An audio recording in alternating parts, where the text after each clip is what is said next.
જ્યાંથી શરૂઆત થાય છે નર્મદા પરિક્રમાની ત્યાંનો આ પાર્કિંગ એરિયા છે જ્યાં તમારું વ્હીકલ વિનામૂલ્યે પાર્ક કરી શકશો। સંપૂર્ણ યાત્રાની અંદર અંત સુધી જોડાયેલા રહેજો। આ યાત્રા 21 કિલોમીટરની છે। નમામિ દેવી નર્મદે ભારતની પવિત્ર નદીઓમાં નર્મદાનું સ્થાન અજોડ છે। ગંગામાં સ્નાન કરવાનું, યમુનાનું પાન કરવાનું અને સરસ્વતીનું સ્મરણ કરવાનું પુણ્ય ગણાય છે, પણ નર્મદા મૈયાના તો માત્ર દર્શન કરવાથી જ મનુષ્ય પવિત્ર થઈ જાય છે એવી માન્યતા છે। આ નર્મદા મૈયાની પરિક્રમાનું અનેરું મહત્વ છે અને તેમાં પણ ઉત્તર વાહિની પરિક્રમા એટલે સોનામાં સુગંધ ભળે તેવો અવસર। યાત્રા કરવાનો ખૂબ જ આનંદ આવશે, કારણ કે ગામડાઓની અંદરથી થતો રસ્તો પસાર જે ઠંડકનો અહેસાસ કરાવશે અને આપણે અહીંયા દર્શન કરીશું ધનેશ્વર મહાદેવજીના। ગુજરાતના ભરૂચ જિલ્લાના રામપુરાથી તિલકવાડા સુધીના અંદાજે 21 કિલોમીટરના પથમાં નર્મદા ઉત્તર તરફ વહે છે। 21 કિલોમીટરની પરિક્રમા એટલે જ ઉત્તર વાહિની નર્મદા પરિક્રમા। તો આ પરિક્રમા 17 એપ્રિલ સુધી ચાલશે, જેમાં તમે પણ ભાગ લઈ શકશો। અહીંયા આવી ગયું છે તપોવન આશ્રમ। જ્યારે આપણે રસ્તામાં ચાલીશું ને તો આપણને સેવા કરતા અનેક ભાવિ ભક્ત નજર આવશે। બૂટ ચંપલ પહેર્યા વગર પરિક્રમા માર્ગની અંદર ખુલ્લા પગે ચાલતા ભાવિ ભક્ત। તો આપણે રામપુરાથી અને આગળની સાઈડ ઉપર 8 કિલોમીટરનું અંતર કાપીશું એટલે આપણને સીતારામ આશ્રમ પણ જોવા મળે છે। આ આશ્રમની અંદર આપણને ખોડિયાર માતાના અને હનુમાનજીના દર્શન થાય છે। તો અહીંયા મેં હનુમાનજીના દર્શન કર્યા બાદ થોડોક આરામ કર્યો, પ્રસાદી ગ્રહણ કરી આ પ્રસાદીનું મેનુ પણ તમે જોઈ શકો છો। અહીંયાથી નીચેની સાઈડ ઉપર આગળ વધવાનું હોય છે, જ્યાં આપણને અહીંયા નર્મદા નદીનો તટ જોવા મળે છે। તો તમને જણાવી દઉં, આ પરિક્રમા આખું વર્ષ કરી શકાય છે, પરંતુ ચૈત્ર માસમાં તેનું મહત્વ અને ઘણું વધી જાય છે। એવી માન્યતા છે કે આખા વર્ષ દરમિયાન આખી નર્મદા પરિક્રમા 3200 કિમી કરવાનું જે ફળ મળે છે તે ફળ માત્ર ચૈત્ર માસમાં આ 21 કિમીની ઉત્તર વાહિની પરિક્રમાથી મળે છે। આ જ કારણ છે કે ચૈત્ર માસમાં લાખો શ્રદ્ધાળુ અહીંયા ઉમટી પડે છે। લાખો શ્રદ્ધાળુઓ અહીંયા મૈયાના દર્શન કરી, પૂજા કરી, પગપાળા યાત્રાની શરૂઆત કરે છે। રસ્તામાં આવતા મંદિરો, આશ્રમો અને પ્રાકૃતિક સૌંદર્ય મનને શાંતિ આપે છે।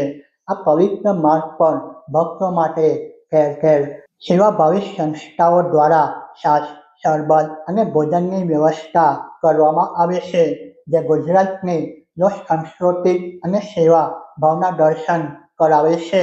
નદીની બીજી તરફ જવા માટેનો 200 મીટર લાંબો અહીંયા રામસેતુ પુલ પણ બનાવવામાં આવેલો છે। સામાન્ય રીતે નર્મદા નદી પૂર્વથી પશ્ચિમ તરફ વહે છે, પરંતુ નર્મદાના કિનારે કેટલાક એવા સ્થાનો છે જ્યાં નદી પોતાની દિશા બદલીને દક્ષિણથી ઉત્તર તરફ વહે છે। શાસ્ત્રોમાં નદીના આવા ઉત્તર તરફના પ્રવાહને અત્યંત પવિત્ર માનવામાં આવે છે। તો યાત્રાનો અંતિમ પડાવ અહીંયા પૂર્ણ થાય છે તિલેશ્વર મહાદેવ મંદિર, તિલકવાડા। અહીંયાથી આપણે પાછું 10 કિલોમીટર ચાલીને રામપુરા તરફ જવાનું છે। તે પહેલા આપણને હોળી દ્વારા માર્ગ આપણને જોવા મળશે, જે સામેની સાઈડ ઉપર આપણને લઈ જશે।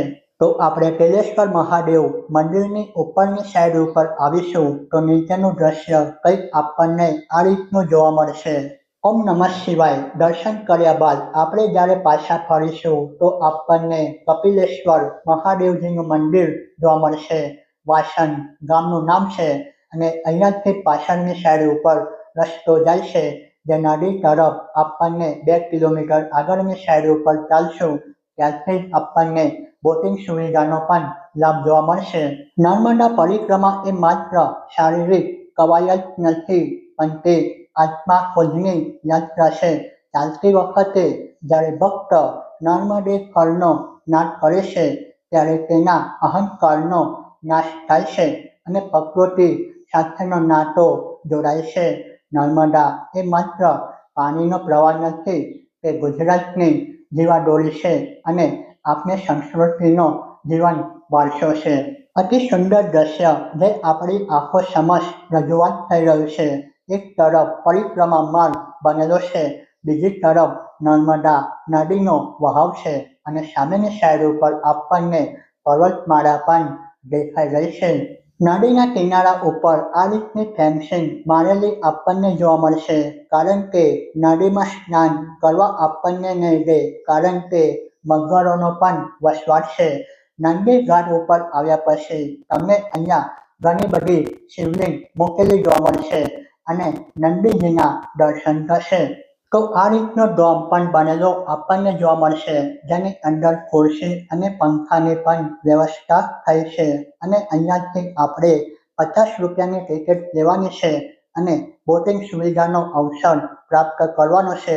આ બધી જ બોટ આવેલી છે ગોવાથી. હાઈ સ્પીડ બોટ છે, જેની અંદર સેફ્ટીનું પણ ખૂબ જ સરસ ધ્યાન આપવામાં આવેલું છે. તો આપણી યાત્રા અહીંયા પૂર્ણ થશે. રામપુરાથી ચાલુ કરી હતી અને રામપુરા પાછા આવ્યા. લગભગ 5.5 થી લઈને 6.5 કલાકનો સમય લાગી શકે છે. આજના આધુનિક યુગમાં જ્યારે આપણે માનસિક શાંતિની શોધ કરી રહ્યા છે, ત્યારે ઉત્તર વાહિની નર્મદા પરિક્રમા આપણને શ્રદ્ધા, ધીરજ અને પર્યાવરણ પ્રત્યેના આદરનો પાઠ બનાવે છે. તો તમને આ સુંદર માહિતી પસંદ આવી હોય તો આ વિડીયોને તમારા મિત્ર સાથે શેર કરજો અને ચેનલને સબસ્ક્રાઇબ પણ કરી લેજો.